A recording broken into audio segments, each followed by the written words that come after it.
got the stream up and going, so if you want to see the in studio behind the scenes, you can get on the Facebook page, Midwest Music Hour. You're on Volume, right? Yeah, volume.com. Bunch of places, but today is just volume. Today it's just Volume. That's the behind the scenes version. You're the legit version. I'm the legit version. Okay. Super. Well, we certainly like that.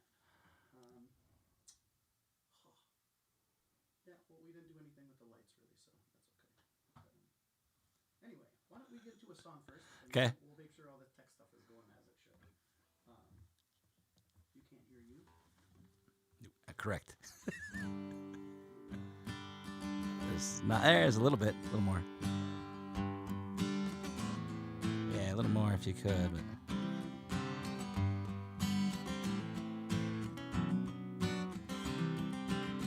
I know that really ticked you off.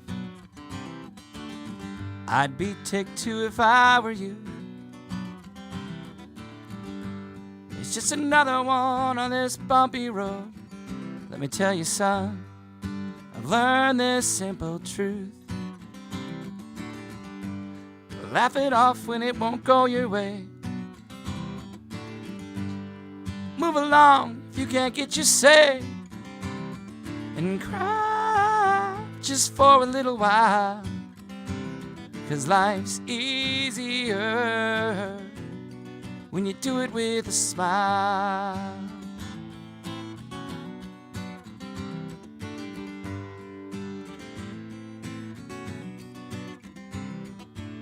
If you're a 9 to 5 or a guitar man, it'll work for anyone. Just do it right and take all that pride, but just save some room for fun. Laugh it off when it won't go your way. Move along if you can't get your say. And cry just for a little while. 'Cause life's easier when you do it with a smile at your mother. 'Cause it'll always make her day. Smile to a perfect stranger might be just what they wanted you to say. Laugh it off when it won't go your way. Move along if you can't get your say. And cry just for a little while. 'Cause life's easier when you laugh it off when it won't go your way. Move along if you can't get your say. And cry just for a little while. 'Cause life's easier when you do it with her. Easier when you do it with her. Easier when you do it with a smile. Just do it with a smile. Son, do it with a smile. Beautiful. Oh, thanks. New song there, Dad? Brand new song. Yeah, my son is 6 years old, and, you know, he gets crabby sometimes, as 6-year-olds tend to do, about things that don't matter. So that was my little message to him. Too cool, man. Too cool. Well, geez, let's go way back to like Otto's Broughton Beer Garden, 2005. That was the first time I ever heard about a Brad Emanuel, infamous on the Island City, in more ways than one. That's probably I think that might have been well, this is going to be my 19th summer, so that math, I lost the math already. Oh, yeah. So 2005 might have been my second or third summer then. Maybe third. I feel like I start, whatever, 18. It'll be 19 summers this year, so do the math. Scott, I can't. It's hard math. Just shy of like 20 years. Yeah. So 2005, I was a few years into it then. Yeah, I started doing Thursdays and Sundays. I think I started just Thursdays the first few years, and then some Sundays. And you know how it is when you're starting out. It's not a lot of money, nobody knows who you are, and you just start having fun, and you know your kids being crazy. So that's what, and it kept going. So now we're all adults, sort of. still meeting twice a week at Otto's in the summertime. Sure. Oh man, you know, and that's I think that pretty much embodies the Brad Emanuel experience. You know, shiny, happy people. Yeah. You know. I don't even. It's not even. It's like.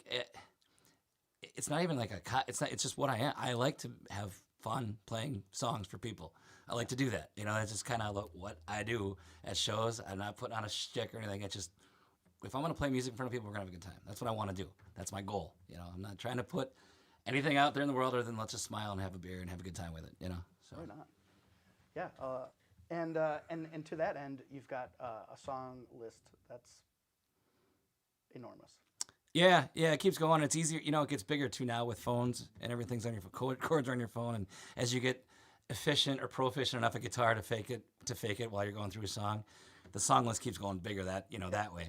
The way I look at my playlist now, there's probably a couple hundred songs that I can do without my phone, and it's the genres are all over the place too. Because when I was a kid, it was my mom's 45s, and my mom's 45s were Willie Nelson and Alabama, but also Michael Jackson and Prince. And, and the Beatles. So I'm over the place on my playlist too, because it's just it's a good song is a good song. Yeah. I don't think genre matters to me. To me, it doesn't matter. Yeah. It's not only the musicianship, but it can be about the message and the vibe that you get from it as well. Yeah, totally. Absolutely. Is there, now you've got a lot of like Eric Church that you do, for example, like if somebody goes to your website, brademanuel.com. Yeah. There, you make it easy for folks that maybe want to hire you for an event or whatnot. They can say, "Oh, what do you play?" And you're like, "Here's 500 songs that I play." Yeah, I got that list on there. That list actually came from streaming, because people were like, actually not even the original streaming back when COVID first hit, but the streaming over last winter. I started doing a bunch of different platforms, and people were like, "We don't have a playlist." And I actually had a guy down in Illinois who basically his name was Rich, and Rich said, "Well, I'll make your playlist for you." So he changed his username on all my platforms to Playlist Administrator. Playlist Administrator. And they just started adding the songs for me as I was doing them. He's like, "Oh, here's another one. Here's another one. Here's another one." So the song list is what it is, because just from doing songs like that. I've never sat down. That is the closest thing to me sitting down and writing down every song I know. Wasn't even me doing it. It was another guy doing it in Illinois. That's the best kind of help, man. Absolutely. Well, and it takes him 2 seconds if he's sitting there listening to the stream anyway. Yeah. I gave him a password for that. I think it was a Google list, and he went down there and just added another song when I was doing it. It took him two seconds to do it, Yeah. So That's awesome. Yeah, it was fun. Now you've been playing, like we said, for just about 20 years. You've had an opportunity to do some pretty great, cool things. Talk about the musicians that you've played with, the guys from the Allen Brothers, Charlie Strong. We're talking about like the Mitch V. Goots and the John Altenbergs. And, Yeah, pretty lucky. Oh, geez, you had a band for a while that you So were doing full time. Yeah, so it's actually my 20th year Sydney Road playing out. Yeah, so I played out 20 years. I had a big 20-year celebration last spring in April at Arrow Sports Club in Weston. Otto's is only like 18 years or 19 years. So I had a couple years before I got up to Otto's playing. My original band was the Dukes, who still play occasionally out and about. Merrill band, classic rock Merrill band. And I was a couple years older than the rest of the guys in the band, but they needed somebody who could play rhythm guitar and sing. And I could kind of 20 years ago, I could kind of do a little bit of both of those, but not very well. So I was like, and we were kids. We didn't care. We were doing it for $100 a guy and beer. It was like, whatever. We just here to party. So that was 20 years ago. And then from there, I went with a band called the Bruins. We played all over the place in Wausau, pretty hard, heavy duty. We got kind of popular a couple years in that area. And then the whole time with all these different bands, I was still kind of playing solo. It was, I just liked booking myself and just like doing what I wanted to do, so just playing solo and play whatever I want to play. Because sometimes band members can be interesting. I don't want to play that. I didn't practice this week. I don't know that one. So there's always something. That's fine. Everybody's got their own. Deliver pizzas tonight. Exactly. Yeah. So there's always that, which is fine. But I just enjoyed playing solo and control my own destiny at that kind of stuff. Yeah. So then that went from the Bruins to then more and more solo, and then when I quit the Bruins, I was going to be solo, and then an opportunity presented itself for Brad Emanuel, the Groove Band, which eventually became what is now the Allen Brothers band. And there's a trio: Bob Allen, Brandon Allen, and Wade Kaiser. And they play out quite a bit now in the area, central Wisconsin. And then we'd always have Wade. Wade had other stuff going on. You know how bass players are, so we always had bass players by committee. and our bass player then kind of became sometimes Wade and sometimes Charlie Strong. It was the first time I got to play with Charlie Strong, a Rhinelander native, and still play with him to this day. Charlie, whenever I can get Charlie, I get Charlie. If I can't get Charlie, I don't play with the band. I literally go back to the venue or the person trying to book me and say, sorry, not happening. Yeah. Because there's only one bass player that can do what that knows me enough to know where I'm going with stuff and everything. I don't want to take the time to teach somebody else to do it. Charlie doesn't need to be taught at all. Just be like, okay. Whatever. Well, and also too, some of that live performance aspect when you're out there as a solo. You know, I've got like the Boss VE8 vocal pedal. With, you put the guitar in, so you can loop them both. You can separate, so you have a vocal channel and a guitar channel. You can run them stereo if you want. I know. Are you using the TC Helicon? Yeah, stuff? the Voice Live 3 Extreme. I've had for a long time, and it's funny. It just broke on me. Oh no. Well, my second one broke on me. Your second. So I was looking them. I looked them up online. You know, just like, man, should I buy a new one or what should I do? And I looked them up online, and the funniest review I saw was a guy who does more or less what I do for a living in like Florida, and he basically said, "This is the best vocal / acoustic guitar processor out there, but you're going to buy 3 of them." And I read that. I'm like, well, at least I know it wasn't my fault. They just break. So I just bought my 3rd one, and hopefully that's going to be the last one. Because it's old, and, you know, it's digital. It's on the floor. Things get spilled on it. Things get stepped on. It's just, so, yeah. That's my go-to thing, and that kind of helps with your solo show, and so I can loop stuff if I need to. I'm not as much into. I think you loop a little bit more than I do. I think you. Oh yeah, I mean that's how I play for 5.5 hours straight. You know, just 4 hours of looping. 4 hours of looping, right? It's going to take me 7 minutes to build the intro to this "Thriller's Gone." Yep. And then another 10 minutes. I've been dabbling, trying to get a little more into the. I've been trying to get a little more into the looping. It's kind of fun. I just want to get to the song personally. My taste on stage is let me get to the song, so I'll do quick loops. 4 bars here, and then get into the song kind of thing. But it's fun to build those big loops. That's another thing about streaming is there's a lot of people that loop, in the streaming world, and they're pretty good at it. It's fun to watch and see how good they get. Oh, absolutely. I've seen some of the, there's like the buskers that you see on YouTube. And, and people like walk up, hey, can you play that Prince song? And they're just like, oh, maybe. And then they produce a really awesome version of it. Right. You'd like to do some Prince songs as well? I do. Yeah, I do some. Whatever. I do some one that's kind of halfway obscure. Could never take the place of I could never take the place of your man. Oh. It's not it wasn't a big one, but I liked it. I remember I bought the 45. So right at the end of 45, it was like maybe around 90, 89, 90, whatever. I think it might have been the last 45 I actually ever bought. But I remember that. That was like a Prince. And I do like Raspberry Beret. I used to do Kiss. Kiss, as you get 20 years in the business, it's a little hard to do the falsetto.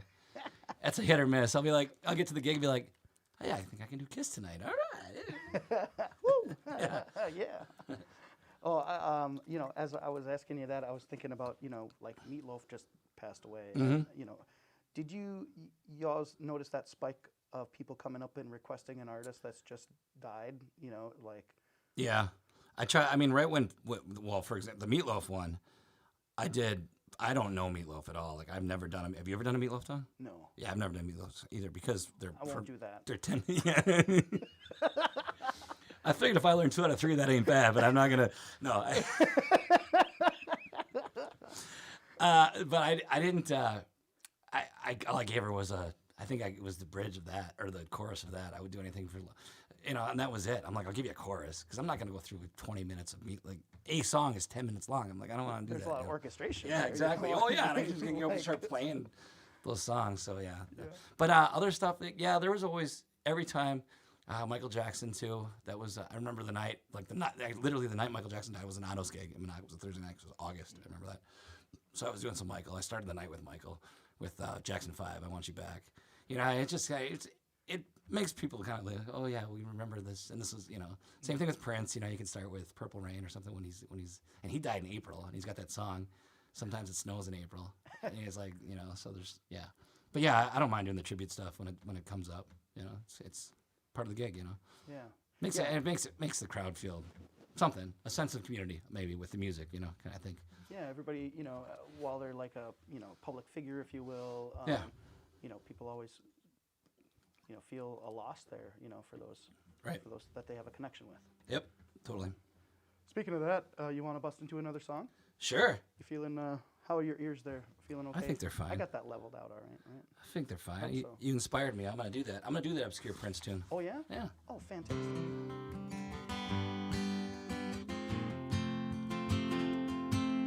It was only last June when the old man ran away. She couldn't stop crying 'cause she knew he was gone to stay. It was 10:35 on a lonely Friday night.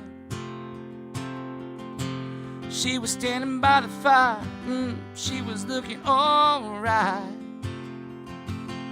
I asked her if she wanted to dance, and she said all she wanted was a good man who wanted to know if I thought I was qualified. And I said, baby, don't waste your time. I know what's on your mind. I may be qualified for that one night stand, but I can never take the place of your man.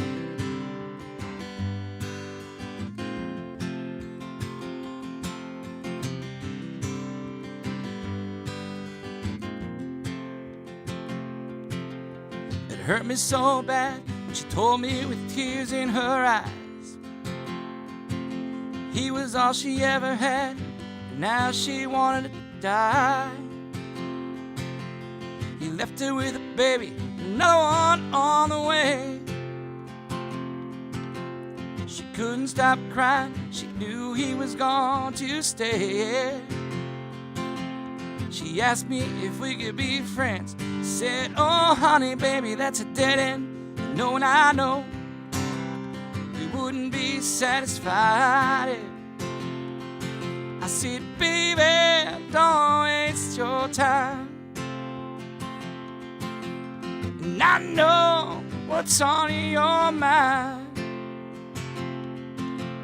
I may be qualified for that one night stand, but I can never take the place of your man.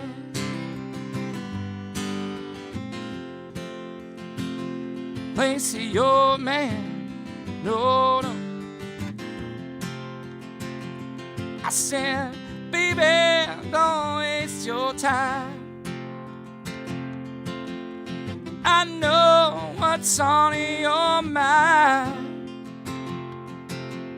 I may be qualified for that one night stand, but I can never take the place of your man.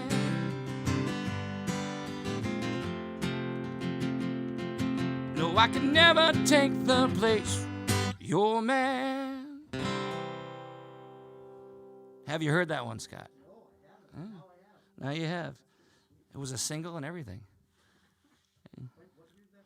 I'm gonna say like 90. That's a guess. Yeah, well, you should have had it by then.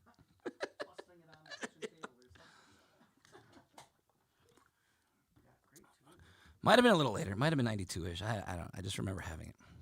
I'm gonna say 90 though. All right, right on. Mm-hmm. Cool. When we talk about, oh geez, yeah, let's talk about the live streaming, because I remember back when stuff was getting going, I just was looking at Brad Emanuel paving the way, getting hooked up with the latest platforms that were offering streaming. Everybody, I don't know if you want to call them a scheme or whatever, but it seemed like now there was a new thing that you needed to do or needed to have. Some of that was technology based, other was platform based. Yep. And when you start down the rabbit hole, Oh yeah. holy buckets. Yeah. You've got a studio now at your house. I do. So yeah, I do. So what happened was, we're coming up near a year now, 2 years now exactly when the pandemic, when everything got shut down. It was like March 15th or 16th of 2020. So like that, I remember the weekend before that, I played Friday night at Granite Peak in Wausau, the ski hill, and there was 3 people there, you know, and because it was like 4 days before we shut everything down, and everybody was, you know, justifiably freaking out. And then that following night, I played a place you play. I played up at Dudley's up in Indian Head Ski Resort. And I thought after the stellar showing at Granite Peak of the 3 or 4 people that were there, I'm like, I'm going to bring my laptop and just figure out if there's a way to stream. And this was before, like, Facebook wasn't really live streaming a whole lot then. I don't know. They may have sort of gotten around to it right around that time, but it wasn't a thing really on Facebook. Right. You can post video, but they weren't really good at live stream. So I was like looking, and I can't, like most sane people, not a fan of social media anyway. So I was like, well, I'll do it on YouTube. So I looked up at YouTube, you know, what do you need to live stream on YouTube? So this was before we got locked down. So I went up to there and I put on a terrible live stream. The audio was terrible. There was 2 people watching maybe, but it was to YouTube and it worked. And I was that little bit 48 hours ahead of the curve with everybody else. So you know what I mean? Like it was just that little bit where I was like, I got that little head start where on the following Tuesday, I think was when they shut everything down. And I was supposed to play at Arrow the following Friday night, Arrow Sports Club in Weston. And they said, the owner called me and said, why don't we, do you want to do the stream thing you did last weekend? We can try to raise some money for the bartenders. I was like, great, I'll do that. What the heck? You know, I'll put my tip jar symbol up there and put their tip jar information up there too. Which nowadays is everybody does it, right? Yeah. You know, but this was like, well, we got this great idea, you know, even though it wasn't that great of an idea. But we did it. And there was I think the first one had 100 eyes or 140 eyes or something like that. And that's, you know, devices, 140 devices. That's all my programs tell me is how many devices they're watching, you know. Sure. And then from there, I just kind of, the following week, the bar told me, well, the bartenders don't really make any money anyway, so just do it yourself. I was like, okay, fine. So then I did. So the following Friday, I did it again, and I promoted it. And this was still just on YouTube. And I did like the first, and it was just every Friday night I was calling Friday Nights Live, and every Friday night I'd play 8 o'clock till like 11-ish, just 3 hours. Doing the same stuff I do at gigs, cover tunes, sociables, originals, all that fun stuff. And by like I think the 4th or 5th one, we had 400 devices watching. You know, and then the coolest part about all that, and then of course, like you said, you get down this, okay, well, should I be streaming here? Should I be streaming there? Should I buy this program to do it? Should I do this? Should I do that? Do I need this microphone? Do I need this gear? You know, you're going down that stuff. But the coolest part to me of all the streaming stuff was the following summer then. So as soon as we could play gigs again, which was May, I think, of 20, I didn't play a gig inside from May until October. I chose not to. It was just my thing until October 1st. I'm not playing any gigs inside. I'll play outside. It's safe. It seems like it's safe. You know, we still weren't even sure, but it seemed like it was safe. I can do it because Wisconsin summer nights are awesome, so I can play outside gigs for those. So all those months, May, June, July, August, and September, I played outside gigs that whole time. And it was so cool having people come up and saying, thank you for those Friday nights. Got us through, you know, April. And we had all of our close friends at our house watching, not, 6 people, you know what I mean? Not like 40 people at our house, but they had their next door neighbors, or like I did, next door neighbor hanging out, watching stuff. The people that you were still close with were hanging out, watching stuff together. So that kind of freaks me out because it makes me think that there might have been a lot more than 400 people watching. Because if they all had a bunch of people in their house watching the same stream, like, oh yeah, that math, good thing I probably didn't know that. I probably would have been a nervous wreck. And I was nervous enough doing it because you're not sure on the tech. So you want to make sure everything works, and you're like, and I was playing around with green screens and all this other goofy stuff, just for fun. And and so now I still do it. You can see, like, so in the winter of 20 to 21, it kind of get back up again, and Delta hit everything all kind of came back up again, and then I found other places to stream to. I just did it. It was fun, and then I started. You start making money on it. You're literally making money on your stream. So I'm like, well, I might as well put it back into the stream. So then I made a studio in my basement, which it really is not a recording studio. It's a stream studio. It's a studio for me to go down and practice and write songs for sure. And I can record songs, but I can't record high quality songs. Like, I own GarageBand. That's the extent of my DAW software, and that's it. So, but I have decent stuff for streaming. So I can stream in decent camera. I get 4K if I want, all that fun stuff. And I made the studio look like looks good. on a, I got my guitar singing behind me and all that kind of stuff. So it's fun to do that. It's like barn board. Yeah, type yeah, look. yeah, and it's cool. It's simple. It's small, but it's I don't need it to be that big. And I've had John Altenberg down there doing a Wisconsin Public Radio stream last, when the heck was it? May or June? I don't remember. It was sometime last year. He came down with me and we streamed it there. And we streamed it, or we just did a Google meeting with them, and it worked. It was a good time. So I enjoy it. I'd much rather be on a in a bar on a stage with a beer in my hand and singing to live people. But I also met a lot of fans and friends that I consider now friends that I wouldn't have known, but through streaming. So it's cool that way. It's really cool that way. Yeah. Very neat. You have? It's funny. We're talking tech stuff. I was chatting with a guy. There is some of that whole like. You put your time in to learn the technology, or you put your time in to learn the equipment. You don't want to necessarily give away your secrets, your trade secrets, to everybody. But like, if there was a suggestion or advice to somebody out there who wanted to get going with streaming. First of all, I have no problem telling anybody anything. I have no problem. I think if we all, sounds cheesy, but if we're all doing things well, we're all going to succeed musically in the area. So anybody needs a gig recommendation, anybody needs, can you give my number to this bar owner, all that kind of stuff. I'm all for that. That's I don't get that competitive or weird stuff. So the streaming aspect, you have the one thing that because what happened was I started streaming at a place where I am right now, actually on my laptop here in Volume, and they actually came to me and said, "Can you tell us what you use? We want to know exactly what you use for your live streams, especially because I started streaming out at gigs." Last winter or whenever I could, I would start streaming out. Whenever there was decent Wi-Fi, I would stream out at gigs, plug in and just stream it. So they said, "We want to know what you do for your road setup." So I told them, and I didn't mean to sound cocky, but I also told them, well, you can't just, there has to be a minimum amount of talent / being able to do two different things at once. You know what I'm trying to say? Like, I wasn't trying to be a butthead, but I was trying to, but I was trying to say, you can't just let a 14-year-old kid come in here and expect to know how to do all this stuff just because he bought all this gear. So you have to be able to do two things at once, for sure. If you want to be good at it. I mean, you can just sit in front of the microphone and sing songs, but you have to, if you want to be a good streamer, you have to read the comments. You have to interact with the comments. And if you're at a gig, you have to do all that while you're making sure priority is the bar gig and the bar patrons. So you're doing all that. Then you're looking over and you're having fun with them. And what I ended up doing at Malarkey's, I was doing quite a bit of Fridays during last winter because it was close and we were doing all the right things inside there. We were socially, all this fun stuff, all the stuff you're supposed to do. We were all good at it.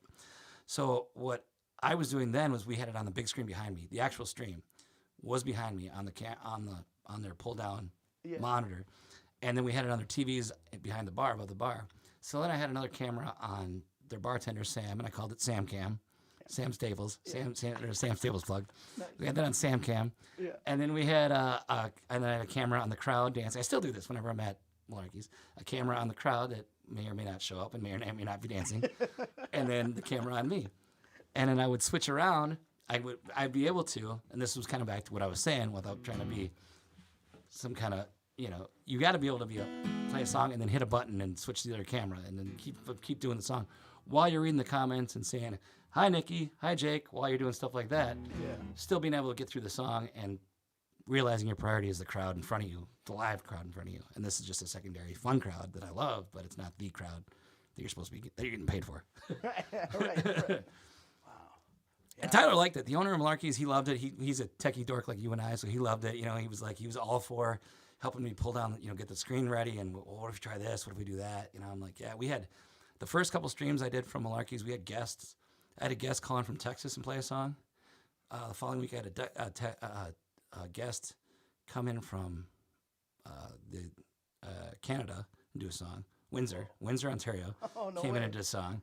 So, and these guys were starting their own platform, like back to when you said there was these platforms. I think you were actually on it for a little bit, Live Streamer Cafe. Yeah. The guys who put that up got on and did some songs. Oh, sure. Joined you. At Malarkey's. Because and if you buy the right software, back to what you were saying, and figure out what's what, you can find stuff where you can actually stream high-quality audio from someone else into your stream and have it go out. Because I remember when the pandemic first hit, we couldn't do that.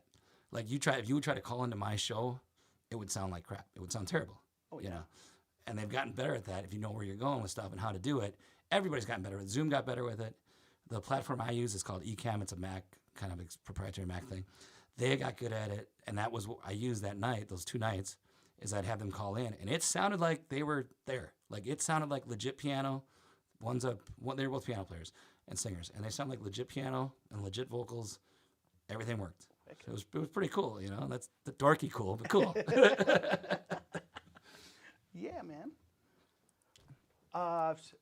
Is there a most requested song that you get Yeah. by far? Yeah.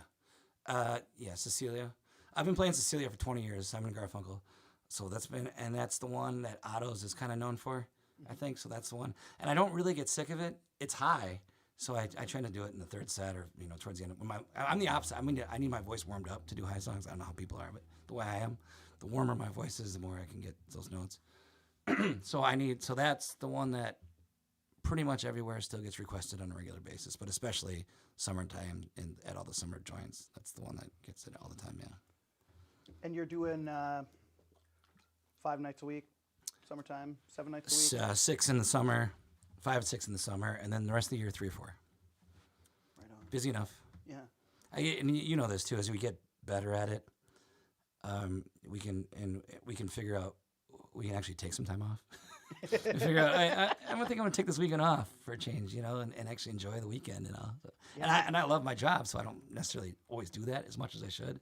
Great. But I'm coming around to it. I'm figuring it out. If you don't take a vacation, you will never get one. Right. Exactly. Well, I'm not asking you to play Cecilia today on the program. Thank you. Thank you. But you want to roll into another tune? Yeah. Let's do some. Do an original song. It's an original song I wrote a few years back, but 3 or 4 years ago, I got to go in the studio and record it at White House Studios with Marty. And Marty played guitar for me. Marty Chega played guitar for me. Charlie Strong played bass guitar for me. And Brandon Allen from the Allen Brothers played drums for me. So the song is out on Spotify and everywhere else with real players. It's kind of cool. I'm I have real players in a song. So. And it was a fun song to do with those guys. It's called Give Me That Look.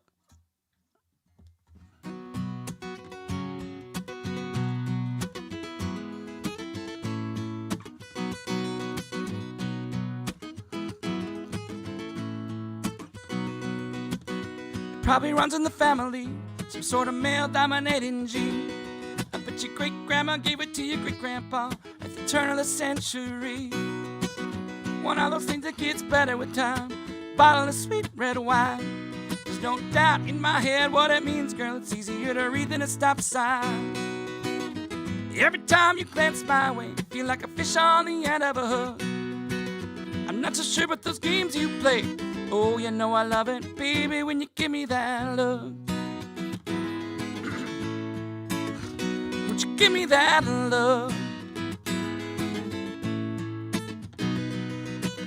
It feels like everyone around us disappears. There's no one left but you and me. I pinch myself just to make sure I'm not in the middle of every man's dream. The strongest guy couldn't look away, no matter the depth you're around. You can dress it up however you want. We both know where we belong. Yeah. Every time you glance my way, I feel like a fish on the end of a hook. I'm not so sure about those games you play.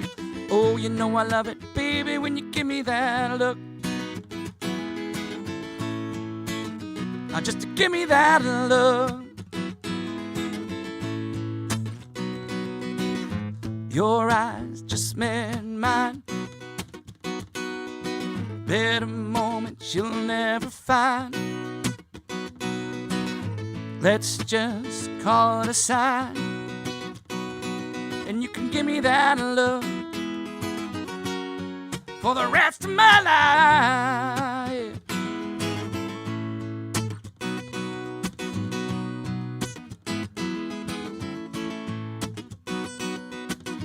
Every time you glance my way, I feel like a fish on the end of a hook. I'm not so sure about those games you play. Oh, I love it, baby, when you give me that. Every time you glance my way, I feel like a fish on the end of a hook. I'm not so sure about those games you play. Oh, I love it, baby, when you give me that look. Just to give me that look. I see to give me that give me that look. I seen it, give me that look. Baby, give me that look. I see it, give me that look.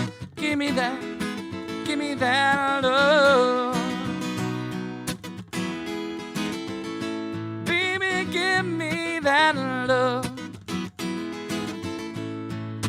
I want your look right now.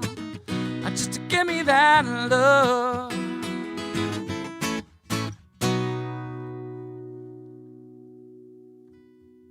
Let's give me that look from Brad Emanuel right here on WXPR's Midwest Music Hour. You gonna add that to your Midwest Music Hour playlist? Yes. Sweet. There's a cool version online, not this garbage. There's a real version online. I'll have to snag that one too. Yeah, so part of the dichotomy of going out there playing bars, clubs, whatnot is that whole balancing act in certain times, right? Between your original music and the cover songs or stuff that's keeping the party going or whatever. And I think a guy like me, when I was first starting out, like I'd hear a guy like you a whole night of cover songs, and I was like, I got 20 original songs, I got 20 cover songs, I'm going into it with that. I'm like, nobody else is playing my music, I got to do it, that type of thing. And I think my views on that have changed over time. Yeah. Obviously. Yeah. I think Tuck Pence once said, there's that list of songs, that you got to do, and if you do those, then you'll be fine. Right. It's like, right. because people are going to want to hear those. Yeah. You got to give it to them. Yeah. No, I agree with that. I played. I'm funny in a certain way. Like I've never learned a Neil Young song, and somehow I've gotten through the business without having to ever learn a Neil Young song. I don't know. Nothing against Neil Young. I just never learned a Neil Young song. Yeah. And then like about halfway through my career, I was like, I'm the guy who never plays a Neil Young song. I was like, haha, funny. And then, but he's one of those guys like Tuck was talking about that you just got to know a Neil, But then, you're a guy with a guitar. Right. And I've always felt like, and I've always been, I think, level-headed enough about this or right about this. That there's a every single band I've played in, I think, or most of my bands I've played in, we've at least, and especially solo, we've at least learned a original song. So it's always there. If I'm solo, I obviously know or should know all my original songs. And so when I'm playing a gig, if it gets requested, I'm happy to play it. I'll gladly play it. The first band I played in the Dukes, we did, another guy in the band wrote songs and I wrote songs. We did, I think, 2 of my songs and 2 of his songs every night. So, that's 4 songs out of 40 or whatever the heck we played. Yeah. It's all right. That's a decent chunk of original music. And people knew them. And they also knew that song was going to be followed by, some song we covered that 1,000,000 times that they're going to party with. But they got to know those originals too, and they all liked those original songs that we had. So I always felt like that's cool. To me, like that's, do your show, have fun. Somebody wants an original request, great.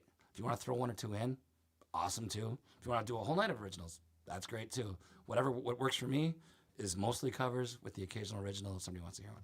That's always worked for me. And I like doing it too, it's fun. And it's fun to do the original stuff as an online venture. Like I'm going to put this out on social media, I'm going to put this on Spotify and put this on Apple Music. And here, you guys want to hear my original music? Here it is. Go check it out on Spotify. Here it is. Go check it out, whatever. So that's kind of fun to get a song out there in the world and then go to a gig, play your set, and then play.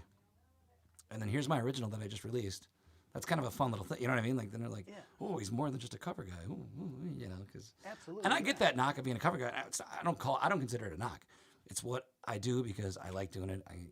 But I'm a cover guy. That's fine. I'll take that. The music man. Yeah, because I guess that's part of it too. It's if you're just keeping your original music to yourself, right. And not putting it out there all the time, right? How do people know that you've got your own music? Exactly. Hopefully and they're on the website, right? If they're on the website and your social media, and I've got at my gigs, on my tip jar, there's a link to my website, and everybody can go find it. When they go find it, they'll see all my original music. And then there's certain places I walk into the place, I know I'm gonna have to play this original. I just know that this place is gonna ask for this original. This place is gonna ask for that original. Oh, that's that girl that always wants to hear "Give Me That Look" like that. I know that when you walk in, that's an awesome feeling. I'll take that. You know what I mean? Yeah. There's also that guy's gonna want to hear "Wagon Wheel" again. How many times has Brad Emanuel played Wagon Wheel in the last decade? Oh, I don't even want to. I You wouldn't were even doing want it but when Old Crow Medicine Show put it Nope. out, right? Or No, you I'm a lit new it up school. with the Darius Rucker Yeah, version. well, I knew of it, obviously. Everybody knew of it during Old Crow. And I think I might have worked it up at one point. But it wasn't, my show they never wanted it. Then they never wanted it. And then Darius put it out. And I was like, I got to learn it. And it, back then, it wasn't that bad of a song. Like, pre-Darius, it wasn't like nobody hated it yet, And Right. like, as musicians, anyway, we didn't hate it. Now we all hate it. But like then, and I was like, okay, fine, I'll do it. And then I did it at the Hodag Pickoff on the big stage when I won it solo in 2013. I had to play Wagon Wheel because that was the year it came out. Darius's version came out. So I think every band that on the big stage that day played Wagon Wheel. Whoa. So, and so from there, it's one of my YouTube videos that's up there for watches. And I'm like, really? It's just Wagon Wheel. And now I'm sure we can do it. I can do it in my sleep. And most of the time I'm like, I don't even know where I am in the song. You're just going through the motions, checking your phone mid-song, all the things. But it's fine. It's still fun.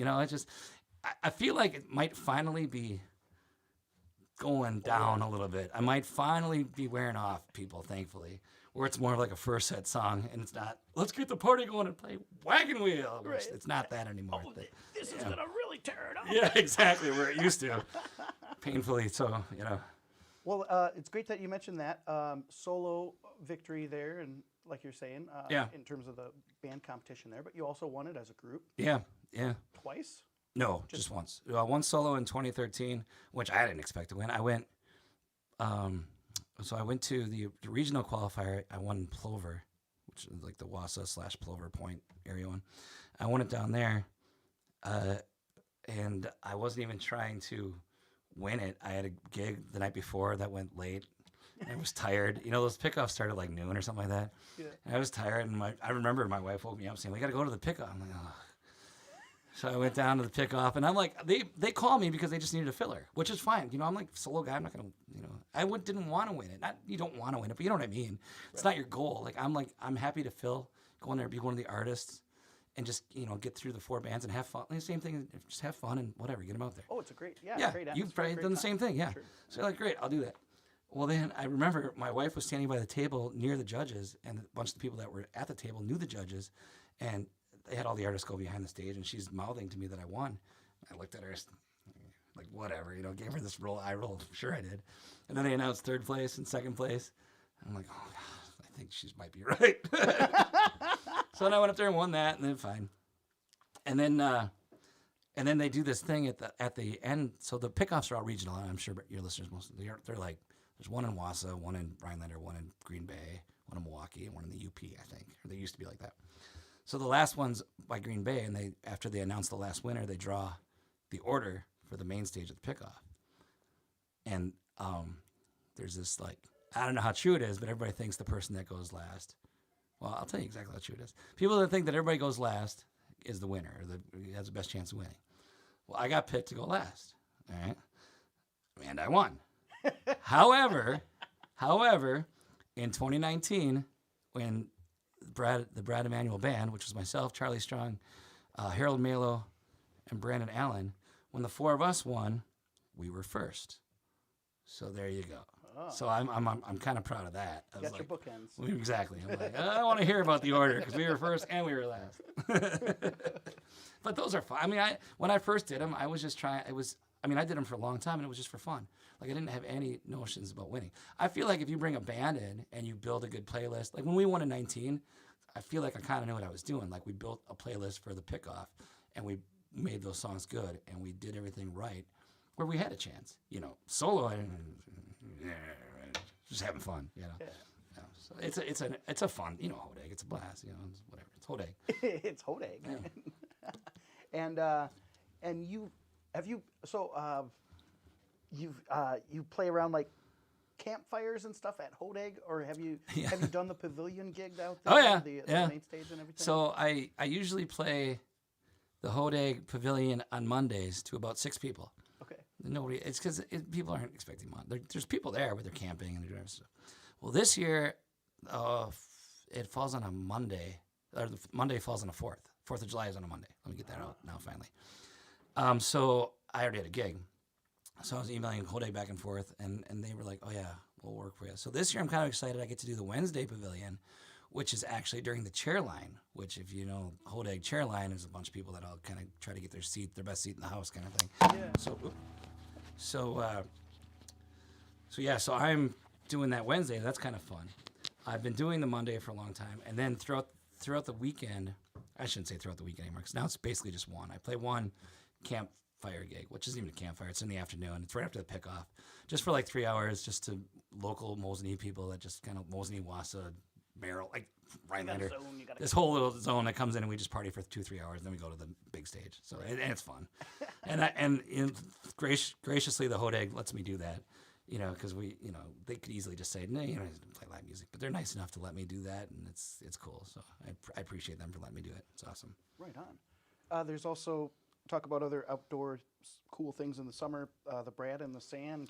There's a Brad on the series. Did you know? I mean, it started. It's a series. It's a series. It's a very serious series. How many sandbars? Well, it's not sands. It's Brad. It's Brad on the series. Because 10 years ago, and this I know it because this is the 10th year anniversary. This coming July, I played on a barge in Fremont, just for the heck of it. A buddy I know just lived down there. He since has owned a bar down there now, the Naughty Turtle, and now they're the sponsor of it. But he was like, "This guy's got a barge I know. You want to just put a generator on the barge and they have a sandbar where it's 4 or 3 feet of water. It's not that much water, and all sand. So they put the stakes down on this barge, and we played, and I just played, and then we called it Brad on the Barge, and now this year it'll be the 10th Brad on the Barge. So all the people that saw, some people from Mosinee came to like the 3rd or 4th Brad on the Barge, or 2nd or 3rd, whatever, and said we should do this in Lake Dubé and call it Brad on the Sand. I was okay. So this is going to be our 6th Brad on the Sand, or 5th or 6th Brad on the Sand. That's always the Saturday of 4th of July, so it'll be the Saturday like the 2nd this year. And then from there we do Brad. Only a couple years old now. We have one. They have in Wapaka. They have the big place called Clearwater Harbor. They have these big river boats, and they have riverboat tours that go around the whole chain of lakes in Wapaka. So Brad on the boat. we have our 3rd year of Brad on the boat, and then I have a place in Gleason. We have a pond, essentially a family pond, a small lake. Big, huge family. All the cousins, second, third cousins. This big piece of property. So we got Brad in the pond. And that's 3 years long, right there. I feel like I'm missing one. So there's a series of these Brad on those that are kind of now they're just funny. Like, let's figure another. Oh, Brad in the backyard. That's another one in Mosinee we do. Just a backyard bash. So yeah, we do these silly things. Brad in the parking lot at the Arrow. Yeah. Oh yeah. That we just call parking lot party. But yeah, that is one. Yeah. We should change that name. You're right. Oh, Brad on the Channel. Thank you. Somebody on volume just reminded me. Brad on the Channel, which is the Lake Tomahawk, Lake Minocqua Channel. Oh, sure. We start over in Lake Tomahawk, go through the channel to Lake Minocqua. That's only 1 year old though, so that's why I forgot it. There's another one. Like a floating. Yeah, there's a great big one that they do. That big what's that big fest they do in the water in Knockstock? That stage. That apparently moves. I don't know. Well, I know most because I was on it last year, but it moves. And so we went on this big thing, and I didn't know what to expect. And it was actually kind of fun going through the channel. Sure. So I played an hour in front of Minocqua Yacht Club, the other one, Lakeside and Lake Tomahawk. Sure. Played an hour in front of that one. Then we moved for about an hour through the channel, slow. So all these boats were behind me. I turned the speakers all towards them and kind of played. We were the first boat, and then played all them coming through the channel. And as we came out of the channel, it was like, like all of a sudden there's like an armada of boats just kind of came out of the channel and like went alongside me, and I kept playing all the way to Minocqua Yacht Club. Whoa. And played an hour in front of that one. That was fun. That was pretty cool. So we're gonna do that one. That's in August, I think, next year. That's on a Sunday too. It's like a Sunday fun day kind of thing. So right on. Yeah. So there's a bunch of them. I should probably start a separate web page on my website. Just Brad on the series. Coming up this week, you're in this neck of the woods doing the Northern Waters Distillery on Thursday. I am. Thursday, 4 to 7. You know that gig. You play that gig, right? Love Peter. They're awesome. They're great up there. It's a very fun gig. It's a small room. I'm a small room kind of guy. I don't need these big. I like being right next to the bar and talking to people, and I like that, And that's exactly what that place is. That's fun. So, yeah, that's that. And then Friday, I'm at Granite Peak in Wassa. Next weekend, I don't know. Oh, I'm up in the UP next weekend at the ski hills at Dudley's and Wakefield and everything else. And then I get to play with Sydney Rose and Charlie Strong. We didn't even talk about Sid. I was kind of getting there eventually, and we got sidetracked. But Sydney Rose and Charlie Strong and I play at Aero Sports Club on February 24th. 5th, like I said. Fantastic. Yeah, and that's that trio that you guys have together. I was going to go into some of that, like the technology talk or whatever, but yeah, the harmonies that you guys develop as a three-piece is just incredible, and that's when you don't need that TC Helicopter engaged with the. I mean, I still get goosebumps when we're on. Yeah. You know, and after a few years, I'll be like, acapella. Like, just start throwing like every song that doesn't deserve to have acapella. I'll be like, we're doing acapella in the next 4 bars, and here we go. You know, but it's fun, you know, because they're doing it. We're doing it. You know, and you can tell it sounds good. You know, this is cool. Let's keep doing this. Yeah. And I grew up when I was a kid. When I was in high school, I was in barbershop quartet choir when I was in high school. Yeah. So that vocal harmonies have always been a part of me. I love it. You know, if Sid's singing lead, Charlie's got a high voice, and Charlie Strong has a high voice. Charlie will sing above. Ranges. Yeah, Charlie will sing above Sid, and I'll sing below her, and it kind of just works. You know, it's fun. It's really cool. And if it's the other way around, if it's like I'm singing lead, they'll both be above me. They'll be like, you know, Sid will take the third, and Charlie will take the fifth. Basically, I think that's what it does happen. Yeah. And it sounds cool too. You know, and it's fun to just do. It's a blast playing with those two. So I'm looking forward to that one at Aero. Yeah. Right on. End of the month. We got a little bit of time before the top of the hour. You want to bust into another song and see where that hits us? Yeah, I got a song about doing what you and I do for a living. I know you ever heard this one. You remember my originals? It's called Drive Through Gigs. This is why I have you here, Brad. See? I want you to sing to me, Brad. So it's called Drive Through Gigs because when I wrote this song, it was like halfway through my career-ish. It felt like it was a busy summer. And it felt like I was rolling into gigs and out of gigs, just kind of like going through a fast food drive-through literally thing. So yeah, I can make that into a song. So it's called Drive Through Gigs.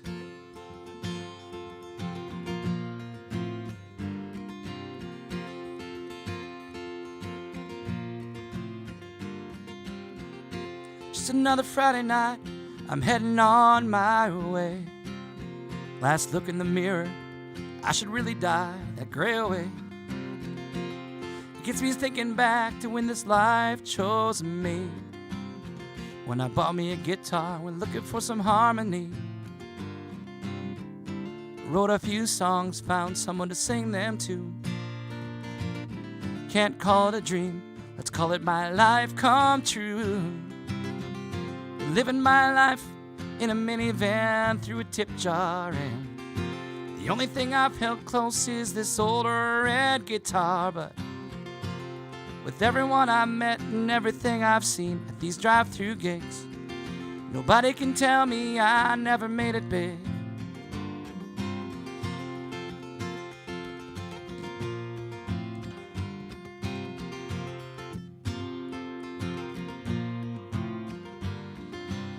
So I hopped in that van and I started on my way, thinking about old times. They started coming down with the rain. Playing with the boys, singing how we were coming home to you. But never seemed to find those skies of blue. Tearing it up till the break of dawn. Hey guys, here's a 3, 2, 1, drink to our song. Been living my life in a minivan through a tip jar, and the only thing I've held close is this old red guitar. But with everyone I met and everything I've seen at these drive-through gigs, nobody can tell me I never made it big.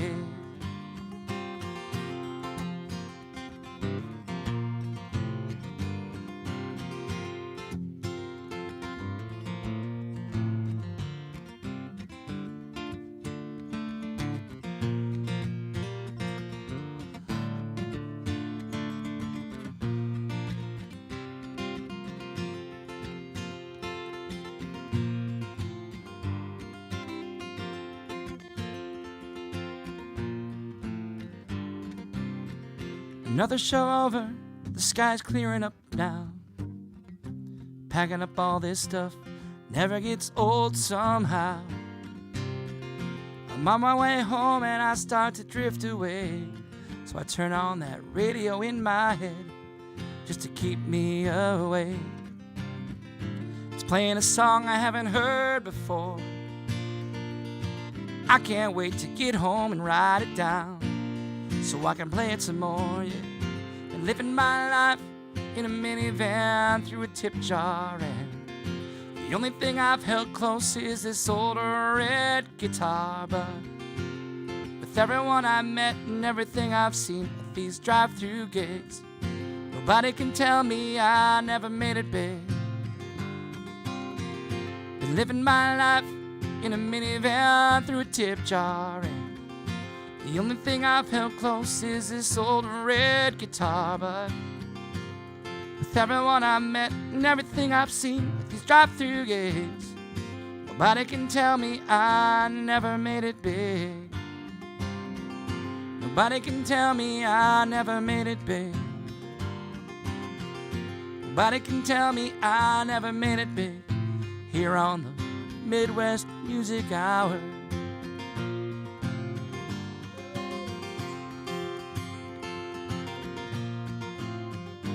All the friends I've seen, all the laughs I've had, nobody can tell me I never made it big. These drive-through gigs.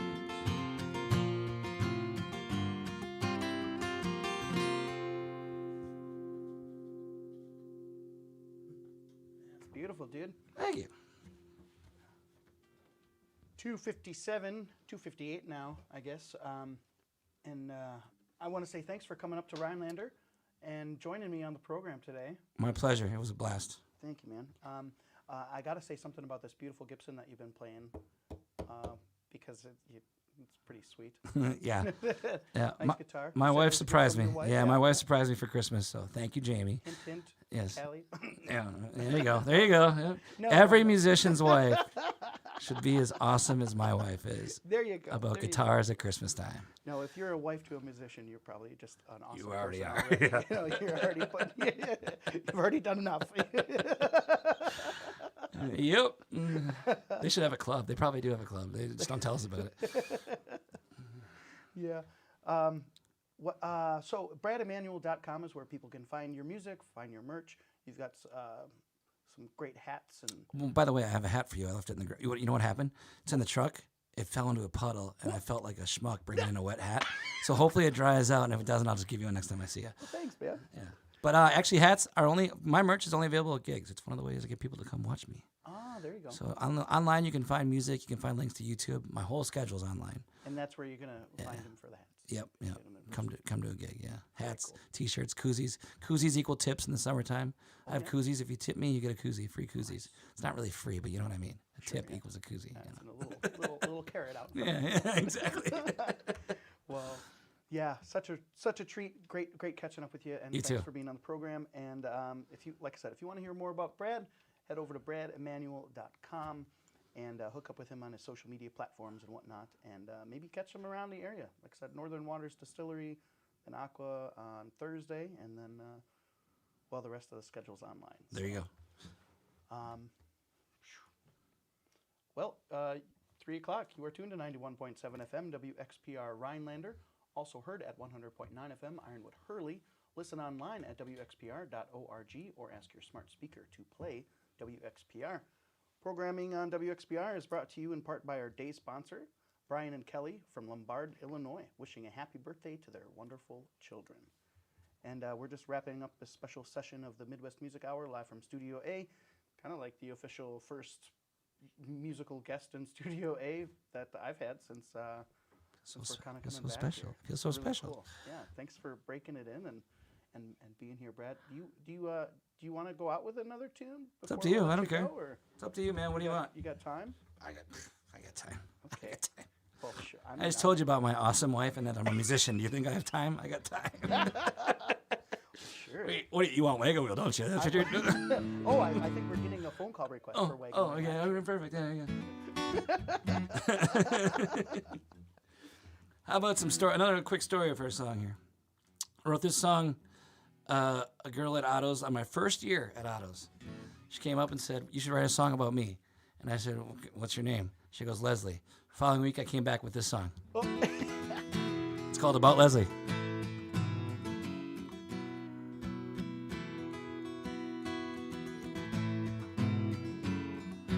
comes around every summer to get away from the world she knows. Every Thursday night I see her. She tells me she's from Ohio. That's all I really know about Leslie.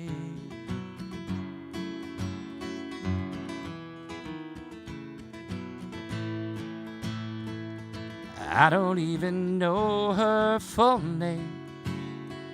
She told me once, but it eludes me. Do you think there's anything about her she would change? Or is she happy with the life she leads? Just a few things I want to know about Leslie.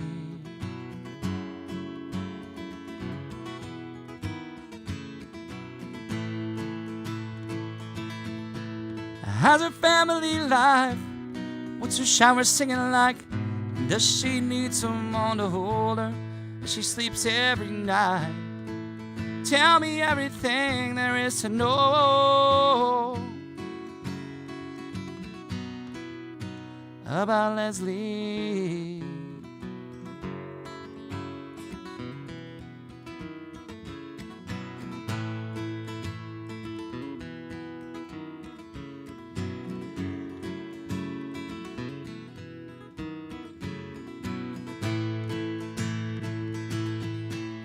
How's her family life? What's her shower singing like? And does she need someone to hold her as she sleeps every night? Tell me everything there is to know about Leslie.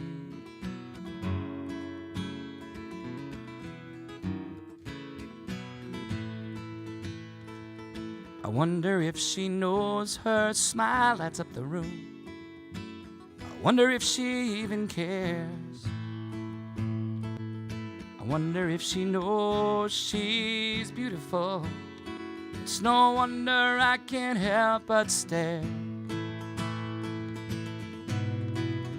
These days I'm always wondering about Leslie.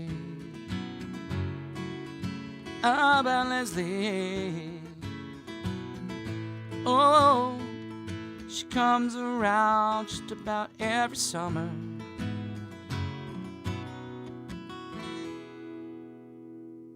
No idea what happened to her since. Brad, Emanuel, a real treat to have you up here. Thank you so much again for being on the Midwest Music Hour, sharing your music, and great chatting. My pleasure, buddy. Thanks for having me. It was awesome. Alrighty, well, and thank you for tuning in. Thanks for supporting WXPR, local community public radio. If you want to connect with the Midwest Music Hour on Facebook or social media, you can find a link on wxpr.org. We'll be. I guess we're gonna get back to some little music. Keep that island summer happy thing going on and take it away from the big man is with a little white sandy beach. Oh.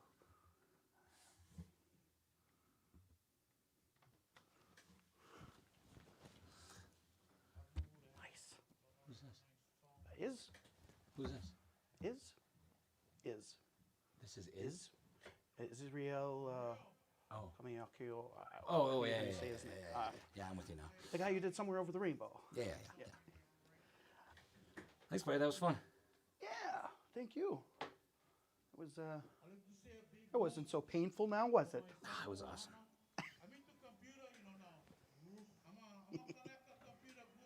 Okay. Yeah, this was. Let's see. Couldn't really hear me in here. I don't want.